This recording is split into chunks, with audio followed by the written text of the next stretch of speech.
The role of the head teacher or principal in a good implementation of AR is absolutely vital to its success.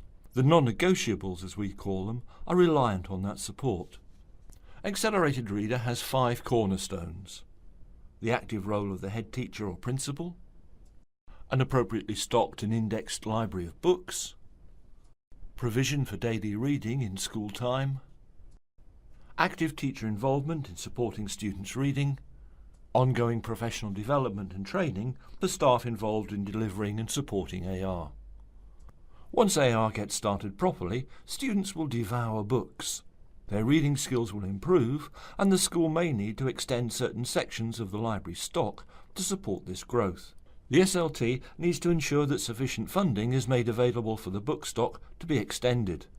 There is no excuse for claiming we are victims of our own success. Students should be reading a good balance of fiction and non-fiction books. Many school libraries are well stocked with fiction material, but as the demands of the new national curriculum are addressed, libraries may need to extend their range of non-fiction books and will need additional funding for this development.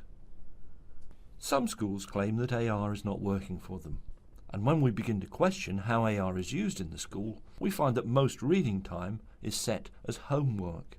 This approach is simply not going to work, and a brief look at the diagnostic reports for classes that are asked to follow this approach often show that engaged reading time per day is between 0 and 5 minutes. Reading must happen in school time, and ideally occur every day for maximum growth in reading skills.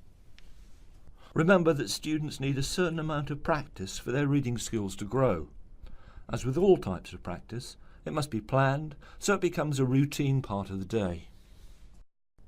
Reading practice is not an opportunity for teachers to sit and read a book at the same time as students.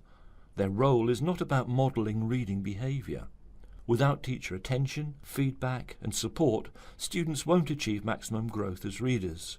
Software does a great job of gathering information and managing data, but it's the teachers who make the difference in your students' lives. The main reason for assessment is to provide evidence upon which decisions are made for action. Frequent and regular assessment will require decisions about changes in what is done in the school. Members of the SLT need to have a clear understanding of those decisions and need to be a key part of the process. We recommend STAR assessments are taken at least 4 times a year. A key element of using STAR is establishing a strong data culture in your school. Data is collected and used in a purposeful way and becomes part of the fabric of the school.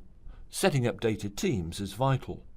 These teams will meet regularly throughout the school year, using STAR data as part of a body of evidence to make data-driven decisions about teaching, intervention and resource allocation. Members of the SLT need to have a good grasp about the professional development needs of staff in their school to support correct and full implementation of AR. This will include the training and support of new members of teaching staff. Relying on 1 or 2 members of staff to oversee growth and development is not enough. It's important to spread the workload and ensure a whole school approach to reading.